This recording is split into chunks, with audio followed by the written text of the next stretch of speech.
இந்த வீடியோவில் இட்லி பொடியை எப்படி ரொம்பவே வாசனையாகவும் டேஸ்ட்டாகவும் ஹெல்த்தியாகவும் பண்ணலாம் பார்க்கலாம் வாங்க. அதுக்கு முன்னாடி ஜிகே கிச்சன் சேனலை இதுவரை சப்ஸ்கிரைப் பண்ணாதவங்க சப்ஸ்கிரைப் பண்ணிக்கோங்க.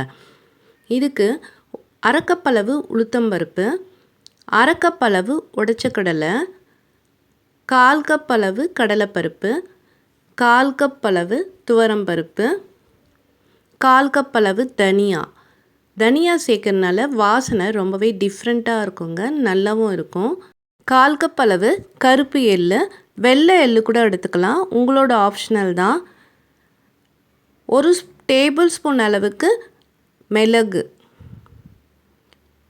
ஒரு 10 பூண்டு தோலை உளிக்காமல் அப்படியே ஒரு 2 நிமிஷம் வறுத்து எடுத்துக்கணும். ஒரு 2 கொத்து அளவு கருவேப்பிலை கழுவி க்ளீன் பண்ணி வச்சுக்கலாம். காஞ்ச மிளகாய் உங்களோட ஆப்ஷனல் தான், காரம் மிளகு சேர்த்துருக்கிறதுனால நான் இன்றைக்கி 17 காஞ்ச மிளகாவை சேர்த்துருக்கேன். பெருங்காயம், கட்டி பெருங்காயம், தூள் பெருங்காயம் எதுவாக இருந்தாலும் எடுத்துக்கலாம். பெருங்காயம் சேர்க்கறதுனால பருப்பில் இருக்கிற வாயு தொல்லைகள் நீங்கும். கடாயில் முதல்ல உளுத்தம்பருப்பை மீடியம் ஃப்ளேம் வச்சு நல்லா செவக்காக வறுத்துக்கணும். எண்ணெய் எதுவும் சேர்க்க தேவையில்லை, அடிப்பிடிக்காமல் வறுத்துக்கோங்க.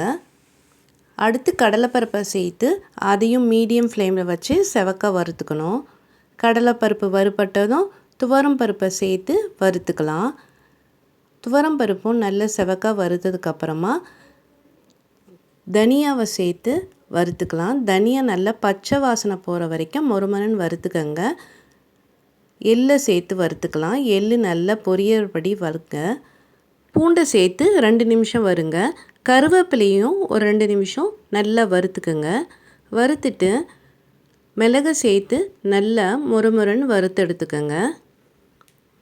மிளகு நல்லா மொறுமொறுன்னு வறுபடட்டும்.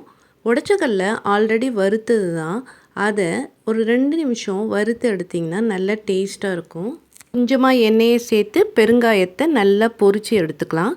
தட்டில் எல்லாத்தையும் பரப்பி ஆற வச்சு இதுக்கு நான் 1 டேபிள் ஸ்பூன் அளவுக்கு உப்பை நான் சேர்த்துருக்கேன். நல்லா ஆறுனதுக்கப்புறமா மிக்ஸி ஜாரில் சேர்த்து நல்லா கொரகொரன்னு அரைச்சிக்கோங்க.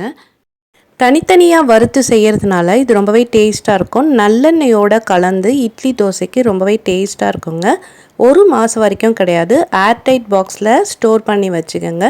உங்களுக்கு இந்த வீடியோ பிடிச்சிருந்துன்னா நம்ம சேனலை லைக் பண்ணுங்கள், கமெண்ட்ஸ் பண்ணுங்கள், ஷேர் பண்ணுங்கள். மறக்காமல் நம்ம சேனலில் சப்ஸ்கிரைப் பண்ணுங்கள்.